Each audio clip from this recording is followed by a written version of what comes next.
La question, c'est la question de la place du client et du rôle du client dans cette organisation de demain. En fait, on est parti de là. Aujourd'hui, dans un système capitaliste de type capitalisme financier, effectivement, les rôles sont bien répartis. On a une bonne distribution des positions avec l'investisseur, avec l'administrateur, l'exécutif, le producteur d'un côté et puis le client de l'autre, et ceux étant en charge de la production, veillant à maîtriser le plus possible l'aléa de la production de façon à conserver leurs clients et voire élargir leur système client. Sauf que dans une économie du tertiaire ou une économie de la connaissance, on voit apparaître une autre forme de capitalisme qui est le capitalisme cognitif, et que ce capitalisme cognitif, lui, sa caractéristique, c'est qu'il repose sur une confusion des positions. C'est-à-dire qu'on est à la fois producteur et client, et que ces positions-là, et encore j'en décline que deux, mais on pourrait les décliner de façon beaucoup plus fine, et que ces positions bougent, évoluent, fluctuent. Alors si on prend un exemple tout bête, si on prend l'exemple d'un logiciel, on voit bien que dans un logiciel classiquement, ici, on va faire une levée de fonds qui va permettre de monter une unité de production qui va fabriquer ce logiciel et puis qui va le distribuer, et une fois qu'elle va le commercialiser, son objectif, ça va être de pérenniser sa production et donc de pérenniser son système client. Dans une logique, au contraire, de capitalisme cognitif, on va être dans une dynamique de coproduction avec des producteurs qui, parce qu'en tant que clients, ils perçoivent les limites de telle application, vont en développer de nouvelles, et donc on va avoir comme ça cette confusion des positions qui s'inscrit aux antipodes d'une logique programmatique. On est dans une logique d'ajustement permanent et de changement permanent des situations.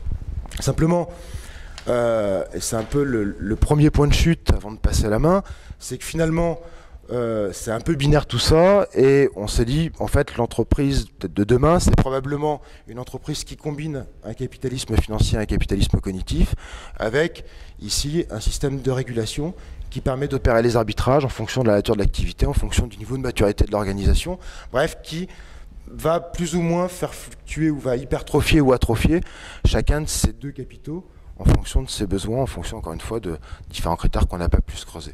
Voilà, et à partir de là, je vais passer la main à Bernard. Bien, alors donc on a pris un exemple pour essayer de concrétiser l'ensemble de ces idées. On est parti d'une entreprise donc de distribution d'électricité, ça vous surprendra énormément. Et on s'est dit en fin de compte que et on a projeté cette entreprise en 2100. Déjà pour essayer de se sortir de la problématique d'aujourd'hui, qui se pose déjà. C'est-à-dire qu'on a à la fois au niveau de l'électricité, des clients qui sont d'ailleurs plutôt des acteurs, qui sont soit consommateurs, soit producteurs.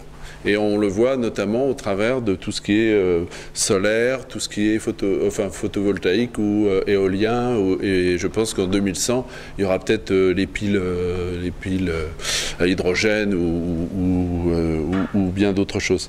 Donc en fin de compte, on se trouve avec trois niveaux de régulation. En fin de compte, la régulation, je dirais, au plus près du terrain, c'est-à-dire là, on a simulé le village, mais le village peut être une tour. Parce qu'on va se retrouver avec l'association de mégalopole, avec l'association du village dans la ruralité la plus profonde. Donc on a essayé de symboliser sur ce schéma les différentes régulations où il fallait que les différents acteurs se rencontrent, dont notamment le client, mais qui est devenu un acteur producteur et consommateur. Donc on a pensé qu'il y avait donc un premier niveau de régulation micro où on crée une sorte d'assemblée des acteurs, et là essentiellement des acteurs producteurs consommateurs au niveau du village, hein, alors imaginez village tour, et avec quand même l'entreprise qui est personnalisée au travers du régulateur, qui lui devient un régulateur plutôt politique, parce qu'il va porter des intérêts, notamment des intérêts généraux, et pour justement gérer cette affaire-là, il va y amener une autorité technique et une autorité économique qu'il met à disposition de cette assemblée, et cette assemblée, en tenant compte de l'ensemble des contraintes, va définir ce qui est le basique, c'est-à-dire le prix de vente et le prix d'achat. en fonction de sa compréhension du dispositif. On voit bien qu'il y a deux autres lieux de régulation. Il y a le niveau qui serait peut-être un peu régional, où il faut combiner à la fois des problématiques micro et des problématiques macro. Donc là, il faut gérer un équilibre. Et donc là, on verrait bien une sorte de parlement où il y aurait donc des représentants de ces acteurs, plus des représentants des plus gros producteurs.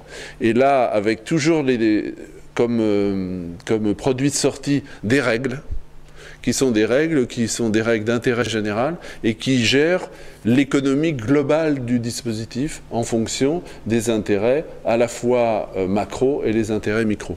Donc là, on voit aussi, donc on fait intervenir dans ce qu'on pourrait appeler l'entreprise, mais on voit bien que c'est plus tellement qu'elle est plus étanche, hein, parce que c'est des entreprises, c'est une entreprise, mais avec des instances de débat, des instances de décision.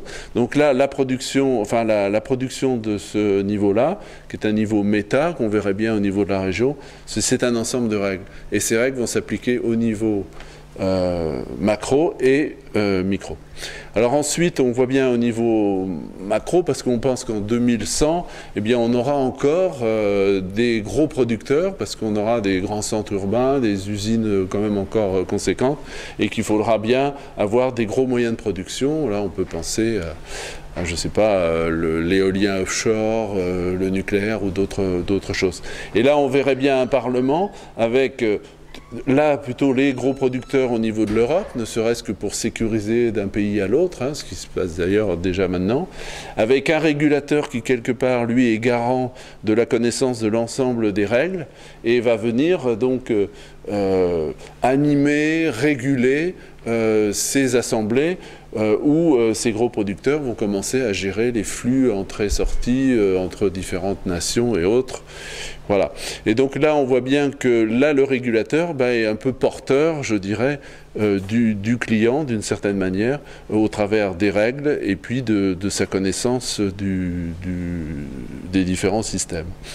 Voilà comment on a répondu, j'espère, d'une manière assez concrète à l'entrée du client dans l'entreprise. Mais on voit bien que c'est une entreprise qui est assez virtuelle, en fin de compte, hein, parce que l'entreprise, il y a à la fois un corps d'entreprise et puis il y a des dispositifs. Donc c'est l'association entre des dispositifs et un squelette, en fin de compte. Et maintenant, pour rendre tout ça compréhensible, je cède la parole. Ces deux schémas au centre, ils ne font que reprendre tout ce qui vient d'être dit. Dans notre idée de producteur d'énergie open source, finalement, on a donc cet ensemble de petits producteurs qui sont aussi consommateurs, et puis des gros producteurs, un gros producteur, des gros producteurs, peu importe, qui visent à produire le même produit. On voit bien donc un producteur et consommateur pour ceci. Finalement, au milieu, on met un régulateur qui est en quelque sorte ce qu'on appelle le distributeur aujourd'hui. Sauf que ce régulateur, il regroupe tant les territoires, les autorités territoriales, que les petits producteurs consommateurs qu'on retrouve ici, que les gros producteurs au sein finalement d'une espèce d'entité politique. Alors est-ce que c'est ça, cette organisation, cette entreprise, cette espèce de blob, ça qui prend un peu la forme d'un blob, on ne sait pas exactement ce que c'est, on ne sait pas exactement si c'est une entreprise, si c'est une organisation, donc voilà. Juste pour l'anecdote, ce n'est pas des centrales nucléaires, c'est des centrales géothermiques. Hein.